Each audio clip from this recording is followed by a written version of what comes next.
GMNA uses artificial intelligence for generated speech, visuals, and production. AI-generated content may contain errors. Please verify important information before making decisions or taking action. Here are our top stories. Montreal and Laval paramedics have turned down a tentative agreement with the Quebec government, despite 60% of members previously supporting it after last month's negotiations. Camille Dowsett has the full story. Paramedics in Montreal and Laval have rejected the tentative deal the Quebec government offered last month.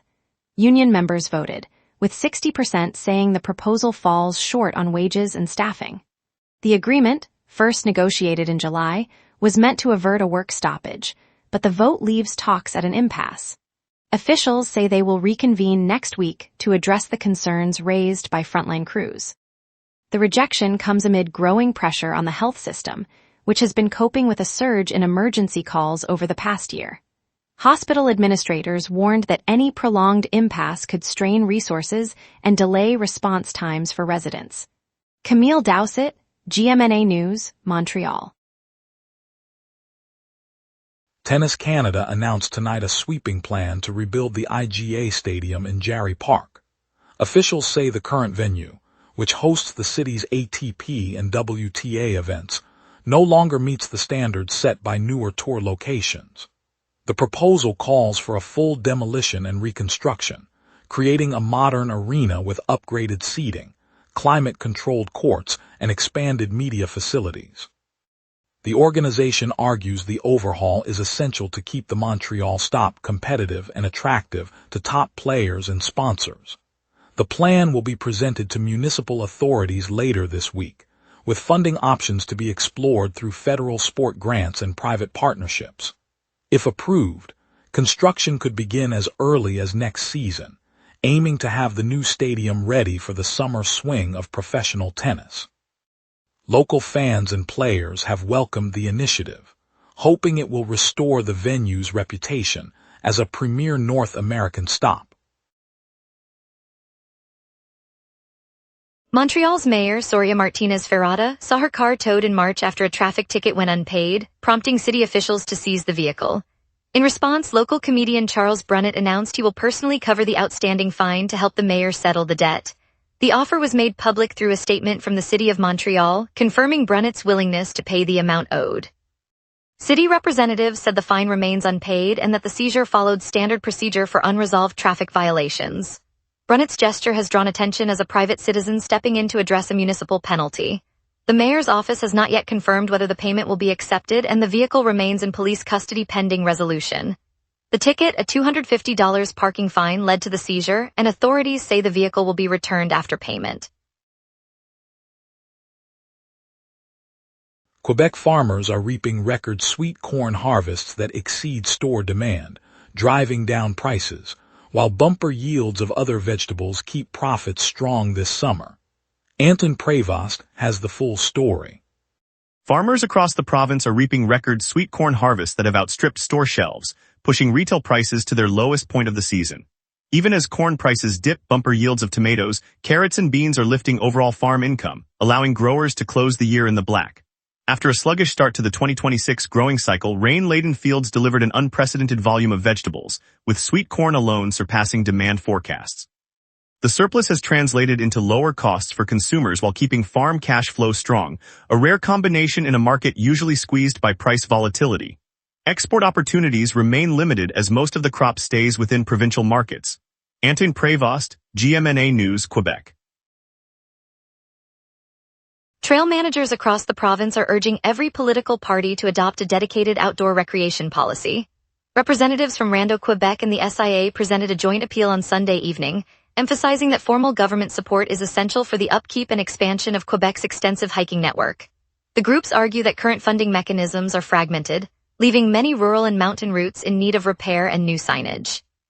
They request a coordinated strategy that includes regular maintenance budgets, land access agreements, and incentives for volunteer stewardship. By embedding these measures in party platforms, the organizations hope to secure long-term investment and protect the trails that draw both locals and tourists. The call arrives as summer visitation peaks, putting immediate pressure on strained resources. Stakeholders say the proposal could also boost regional economies and promote sustainable tourism throughout the province. Later, we'll dive into the Quebec minister's possible move to bring U.S. alcohol back onto SAQ shelves, plus more. We will be right back. Every day, important stories happen across the city before any news crew arrives. Sometimes, the very first person at the story is you. When you witness something newsworthy, open the GMNA Citizen Reporter app and start your report. The app guides you through every step while your report is delivered directly to the GMNA newsroom. Every submission is reviewed by our editorial team, and approved reports may be featured on GMNA. Get the GMNA Citizen Reporter app today at my.gmna.ca. Your city, your news. Welcome back. Quebec's finance minister, Christine Fréchette, announced today that the province is reviewing whether to permit American spirits and wines to return to SAQ shelves. The proposal, still under study, would hinge on projected economic benefits for the province, officials said.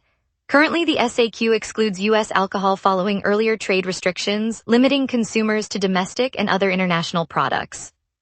Fréchette indicated that a cost-benefit analysis is being prepared, with input from industry groups and the SAQ board. If the analysis shows a net gain, the government could move to lift the ban later this year. Critics have warned that reintroducing U.S. labels might pressure local producers, but supporters argue the move could boost tax revenues and create jobs in distribution. The minister said a decision will be communicated once the review is complete. 3 separate road collisions across Quebec overnight have claimed 3 lives, authorities confirmed. Police are investigating each incident. Today, Simon Fortier has the full story. Police say 3 separate collisions ripped through the province overnight, leaving 3 people dead.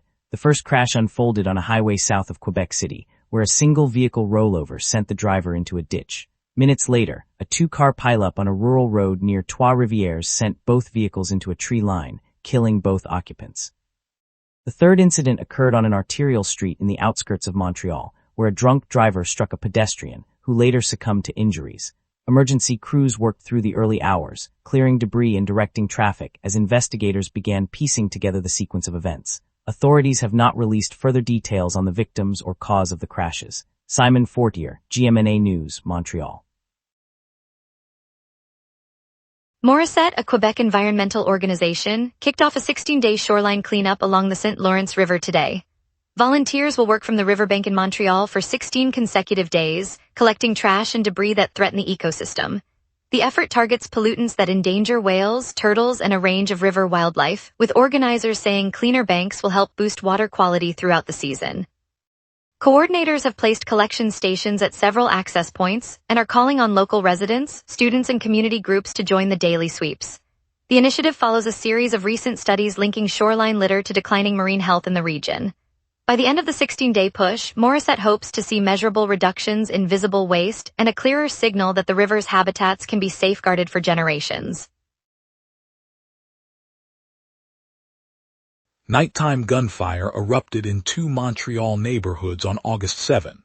Police in the city's Service de Police de la Ville de Montreal confirmed that shots were fired in Rivière-des-Prairies and in St. Michel. Officers responded to multiple calls after residents reported the sounds of gunfire after dark. At this time, no arrests have been made, and the investigations remain ongoing. The police department has deployed additional resources to both areas and is reviewing surveillance footage and witness statements. Authorities have not released further details about the number of shots or any injuries. The incidents occurred after 10 p.m. and patrols have been increased throughout the affected districts. Investigators are also examining ballistic evidence and have enlisted assistance from provincial forensic units. The SBVM has not disclosed any suspect information at this stage, and the investigation continues. During the week of August 5 to 8, St. Pie Council voted to reserve land at the 57-year-old Sanair racetrack for a prospective high school. Elise Marchand has the full story. Council members voted this week to set aside a portion of the 57-year-old Sanair racetrack for a future high school. The motion, approved during the August 5 to 8 session, creates a land reserve on the historic track's grounds, pending further studies on site suitability and funding. Officials said the reserve gives the municipality a ready-made location should the province approve a new secondary school in the area. The racetrack, long a hub for motorsport events, would shift from racing to education if the proposal moves forward. No timeline has been announced for construction, and the council will now work with school boards to explore the next steps. Elise Marchand, GMNA News, St. Pie.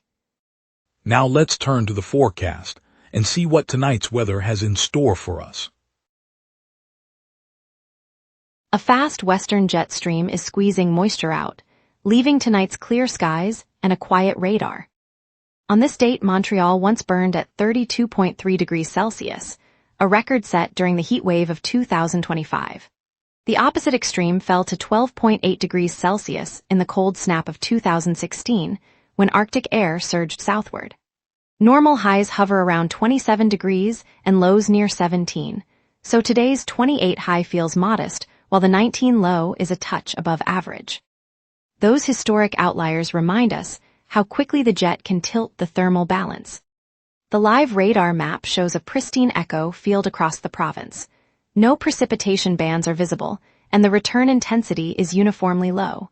With a high-pressure ridge building and the western jet streaming aloft, the atmosphere remains dry and stable. That means any lingering moisture will be swept eastward tonight, and the city will stay rain-free until sunrise. I now turn to the overnight outlook.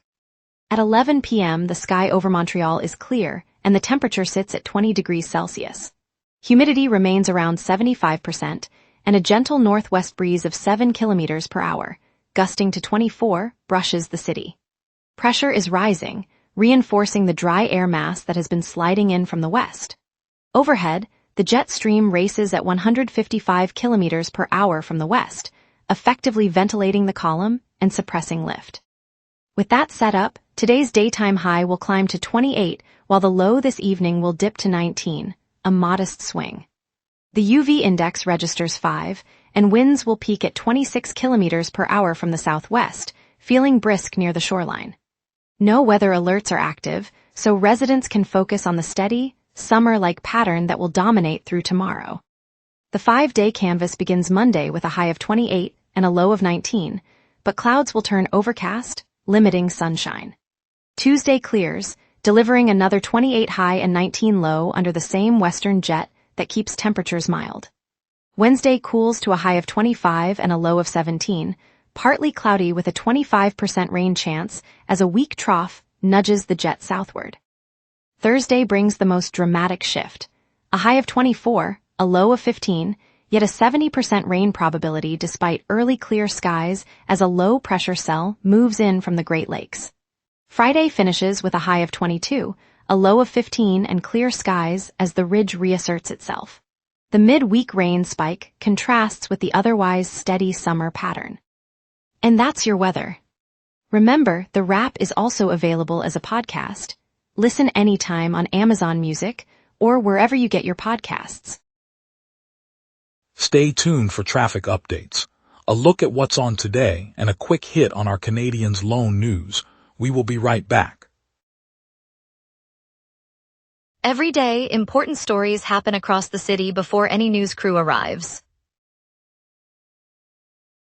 Sometimes the very first person at the story is you.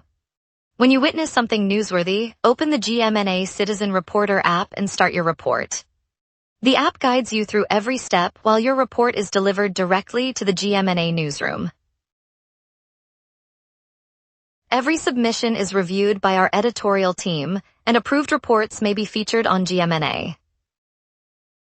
Get the GMNA Citizen Reporter app today at my.gmna.ca. Your city, your news. And now here's Jason with sports. Canadians' Camp Buzz is building contracts, crease questions, and a prospect move. The Canadiens have officially loaned forward Vincent Rohrer to EV Zug in the Swiss National League for the 2026-27 season. Rohrer inked a 3-year entry-level deal with Montreal back in June 2025. A season of top-level European competition keeps him sharp while he works toward cracking this roster. The crease situation in Montreal is an open question heading into camp, and Jacob Dobisch is not losing sleep over it. The young netminder says he is ready whether the Canadiens carry 2 goalies or 3. Meanwhile, Alexander Carrier points out this is still the youngest roster in the league, with meaningful playoff miles already on it. That combination is rare. The outside world is catching up to what Canadiens fans already suspected. Montreal's front office had a monster offseason on paper. Lane Hutson is being projected as the league's top defenseman within 5 years, and both Hutson and Ivan Demidov are being called the 2 best value contracts in the NHL. That kind of cap flexibility wins championships. Welcome back. Police officers responded to a soccer game at Maisonneuve Elementary School courtyard in Hochelaga, Maisonneuve, deploying 2 patrol cars and 5 officers before removing 3 pre-adolescent children from the field. Camille Dowsett has the full story. Police arrived in 2 patrol cars at the Maisonneuve Elementary School courtyard shortly after 7 p.m. on August 7, 2026. 5 officers stepped onto the concrete field where 3 pre-adolescent children were mid-kick in a schoolyard soccer game. Officers approached the youngsters, who were wearing school jerseys. After a brief exchange, the officers ordered the children to leave the area. The 3 kids complied, gathered their equipment, and were escorted off the schoolyard. The 2 patrol cars stayed at the perimeter as the officers escorted the kids, and the soccer ball rolled nearby. No further incident was reported, no arrests were made, and the officers departed shortly after. The incident unfolded in the Hochelaga, Maisonneuve neighborhood of Montreal. Camille Dowsett, GMNA News, Hochelaga, Maisonneuve. American companies have released hundreds of thousands of mosquitoes across the United States as a biological control test aimed at curbing Asian tiger mosquito populations that spread dengue, chikungunya, and Zika. Elise Marchand has the full story. At a test field in the outskirts of a Midwestern town, teams are dropping containers that slowly release mosquitoes into the air. Over the course of the day, more than 300,000 insects have been let loose, each engineered to carry a harmless gene that prevents the Asian tiger mosquito from reproducing. The goal is to thin out the disease-carrying population that spreads dengue, chikungunya, and Zika.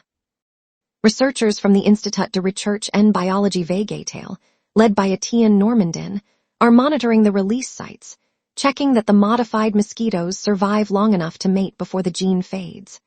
Early data suggest a gradual drop in the local tiger mosquito count, a key step in the larger biological control program being trialed by several U.S. firms. Elise Marchand, GMNA News, Montreal. Thank you, Montreal, for joining us on the wrap.